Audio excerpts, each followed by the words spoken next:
Assalamualaikum warahmatullahi wabarakatuh. Sahabat muslim semua, di hari kiamat nanti, panasnya matahari begitu dekat. Manusia berpeluh dan tersiksa menunggu keputusan Allah. Saat itu, hanya orang-orang tertentu yang akan mendapatkan naungan darinya. Tapi tahukah kita, ada juga golongan yang tidak akan mendapat naungan sama sekali. Siapa ajakah tiga golongan itu? Mari kita simak hadits Rasulullah yang memperingatkan kita tentang hal ini, agar kita bisa menjauhinya.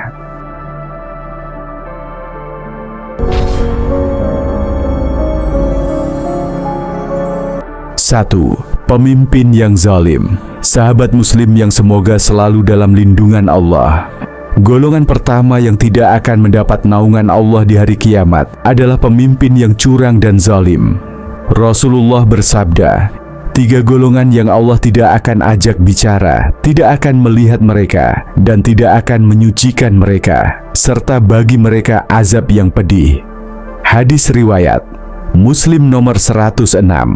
Bayangkan sahabat muslim, di padang mahsyar nanti, manusia berdiri di bawah teriknya matahari, yang jaraknya hanya 1 mil di atas kepala. Keringat mengalir membasahi tubuh sesuai kadar amalnya.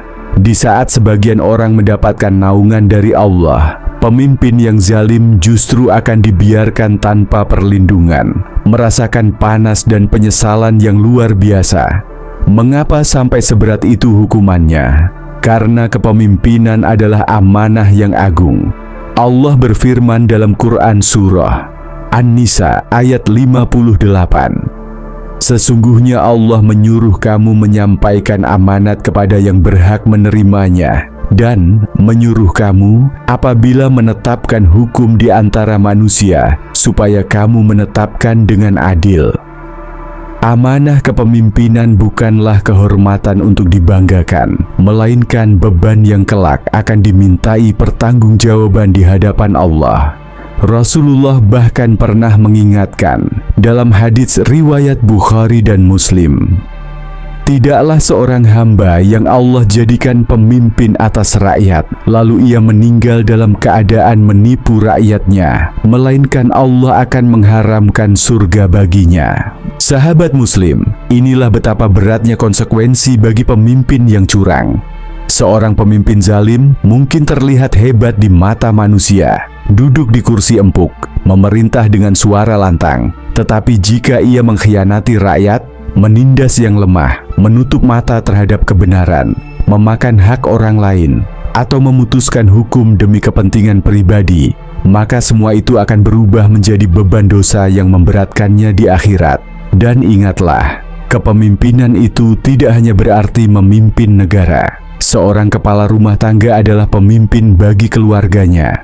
Seorang atasan di kantor adalah pemimpin bagi bawahannya. Bahkan seorang ketua kelas pun adalah pemimpin bagi teman-temannya. Maka setiap bentuk kepemimpinan, besar atau kecil, adalah ujian. Kita bisa menjadi adil dan mendapat pahala besar, atau kita bisa tergelincir menjadi zalim dan menuai penyesalan abadi. Sahabat muslim, mari kita belajar dari doa yang diajarkan para salaf ketika diberi amanah. Ya Allah, bantulah aku untuk menunaikan amanah ini dengan sebaik-baiknya, dan jauhkan aku dari menzalimi hamba-hambamu. Karena di hari kiamat nanti, tidak ada kekuasaan yang bisa menolong kecuali kekuasaan Allah semata.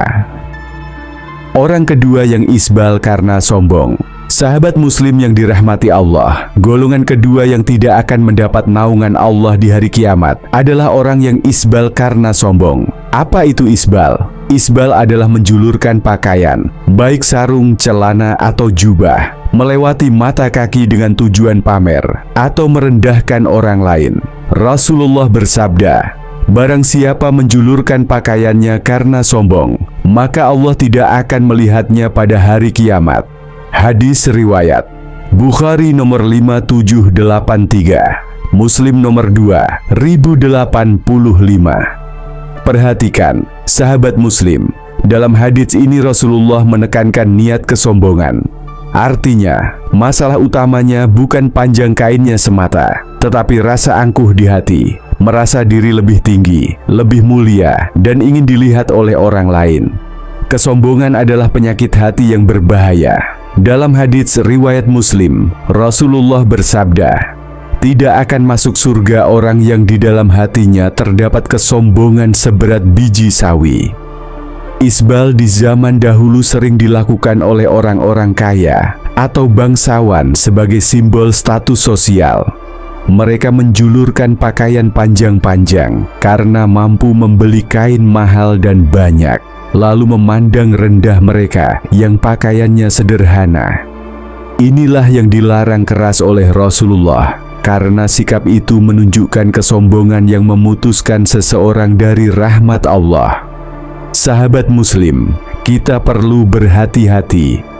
Boleh jadi, tanpa sadar kita memanjangkan pakaian atau memilih gaya berpakaian tertentu dengan tujuan ingin dipuji atau ingin dianggap lebih keren dari orang lain. Padahal Allah tidak melihat rupa dan harta kita, tetapi melihat hati dan amal kita. Pakaian yang baik adalah pakaian yang menutup aurat, bersih, rapi, dan tidak menimbulkan kesombongan. Bahkan dalam Al-Quran, Allah berfirman dalam Quran Surah Al-A'raf ayat 26, "Dan pakaian takwa itulah yang paling baik." Maka sahabat Muslim, mari kita periksa hati kita setiap kali berpakaian. Apakah niatnya untuk menutup aurat dan meraih ridha Allah, atau justru untuk pamer dan mencari pujian manusia? Karena di hari kiamat nanti, kita sangat membutuhkan pandangan rahmat Allah, dan kita tidak ingin termasuk golongan yang Allah palingkan wajahnya dari kita. 3. Pedagang yang bersumpah palsu.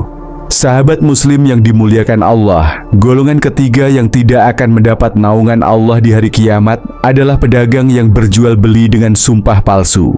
Mereka ini adalah orang-orang yang demi menarik pembeli atau meyakinkan orang lain berkata, "Demi Allah, barang ini asli." Swing atau "Demi Allah, saya rugi kalau jual segini." Swing, padahal ia tahu kata-katanya dusta. Rasulullah bersabda, 3 golongan yang Allah tidak akan ajak bicara pada hari kiamat, tidak akan melihat mereka, dan tidak akan menyucikan mereka, dan bagi mereka azab yang pedih. Hadis riwayat Muslim nomor 106. Sahabat Muslim, mungkin di dunia sumpah palsu bisa membuat dagangan cepat laku, tapi keuntungan itu hanya sebentar. Di akhirat kelak, kebohongan itu akan menjadi beban yang sangat berat, bahkan bisa menghapus keberkahan rezeki. Rasulullah memperingatkan dalam hadits riwayat Bukhari dan Muslim, sumpah palsu dapat melariskan barang, tetapi menghapus berkah. Berkah itu bukan hanya tentang jumlah uang, tapi tentang ketenangan hati, kesehatan, keluarga yang harmonis, dan rezeki yang membawa kita lebih dekat kepada Allah.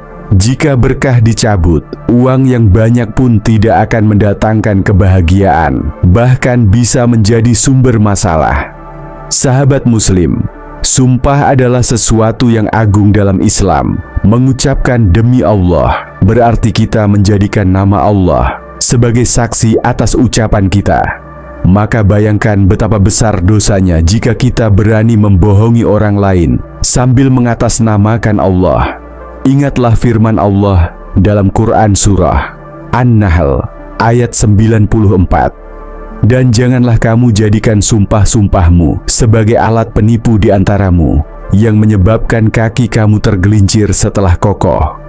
Maka mari kita jaga lisan kita, terutama dalam urusan bisnis atau jual beli. Bersikaplah jujur, walaupun mungkin keuntungan yang kita dapat lebih sedikit. Karena rezeki yang halal, walaupun sedikit, akan membawa keberkahan yang berlipat ganda. Sedangkan rezeki dari kebohongan, walaupun banyak, hanya akan membawa penyesalan di dunia dan akhirat. Sahabat Muslim, mari kita jauhi 3 sifat ini: zalim dalam amanah, sombong dalam penampilan, dan dusta dalam jual beli. Ingatlah, di hari yang penuh panas itu, kita sangat membutuhkan naungan Allah. Semoga kita semua termasuk orang-orang yang mendapat perlindungan dan rahmat-Nya. Jika sahabat merasa video ini bermanfaat, silakan tekan like, subscribe, dan nyalakan lonceng notifikasinya agar sahabat tidak ketinggalan video kajian berikutnya. Mari kita sebarkan kebaikan agar semakin banyak saudara muslim kita yang teringat untuk memperbaiki diri sebelum terlambat. Wassalamualaikum warahmatullahi wabarakatuh.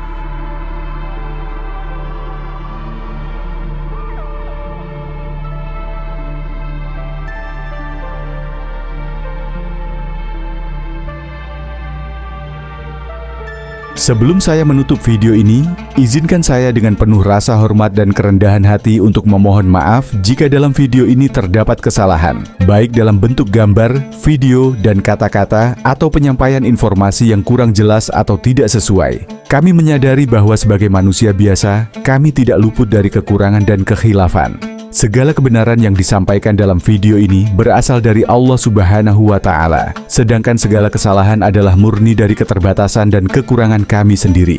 Kami sangat berharap bahwa apa yang telah disampaikan dapat memberikan manfaat, menambah ilmu, dan memperkuat keimanan kita bersama. Jika ada pandangan yang berbeda atau hal yang perlu dikoreksi, kami sangat terbuka untuk menerima masukan dan saran yang membangun demi kebaikan bersama.